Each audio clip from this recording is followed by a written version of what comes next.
안녕하세요. 호주 곰탱이입니다. 오늘은 호주에서의 취업비자와 영주권에 관한 중요한 변화에 대해서 이야기해 볼까 합니다. 잠시 예를 들어 보겠습니다. 예전 신라시대에는 혈통에 따라 신분이 정해졌던 골품제가 있었습니다. 성골, 진골, 육두품 등으로 나뉘었죠. 출신에 따라 한계가 정해졌던 시대였는데 이는 결국 신라 멸망의 한 원인이 되기도 했습니다.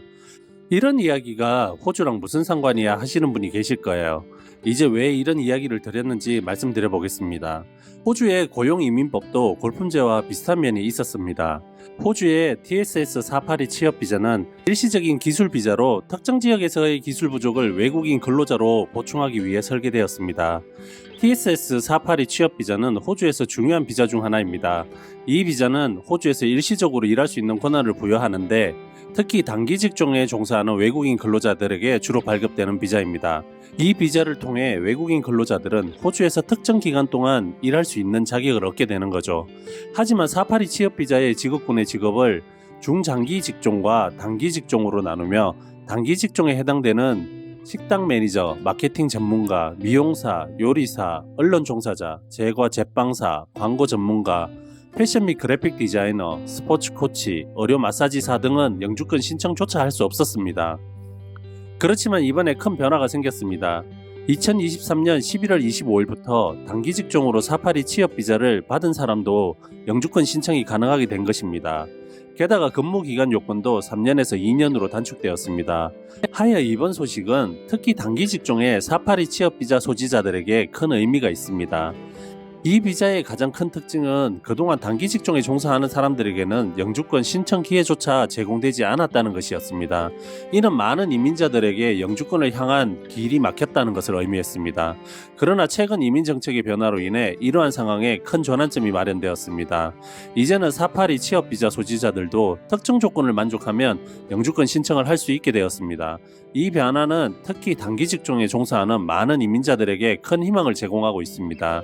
단기 직종으로 분류되더라도 호주에서의 장기적인 경력을 쌓을 수 있게 되고 이는 결국 영주권 신청으로 이어질 수 있는 길이 열린 것입니다.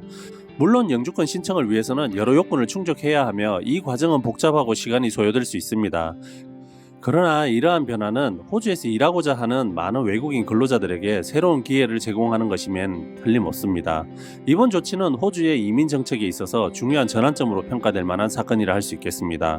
그동안 이러한 단기 직종은 인력 수급이 원활하지 않아 호주 내에서 인력난을 겪었습니다. 특히 코비드 시기에는 이 문제가 더욱 심각해졌죠. 이번 조치는 이러한 문제를 해결하고 인력 유치를 촉진하기 위한 것으로 보입니다.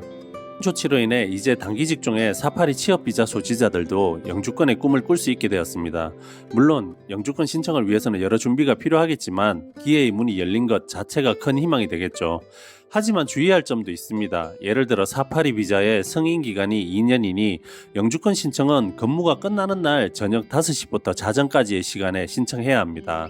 기술적인 문제도 발생할 수 있으니 미리 준비하는 것이 중요하겠죠.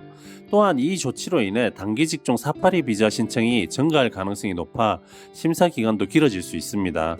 이번 영주권 직종의 변화는 일시적인 것일 수도 있습니다. 다음 선거나 인력난의 해소, 여론의 변화에 따라 새로운 제한이 생길 수도 있겠죠. 따라서 지금 이 순간 기회를 잡을 준비를 해야 할 때입니다. 과감한 결단과 용기가 필요한 시기입니다. 여러분, 이번 변화가 여러분에게 어떤 기회가 될지 한번 생각해 보십시오. 이상 호주에서 살고 있는 호주 곰탱이였습니다.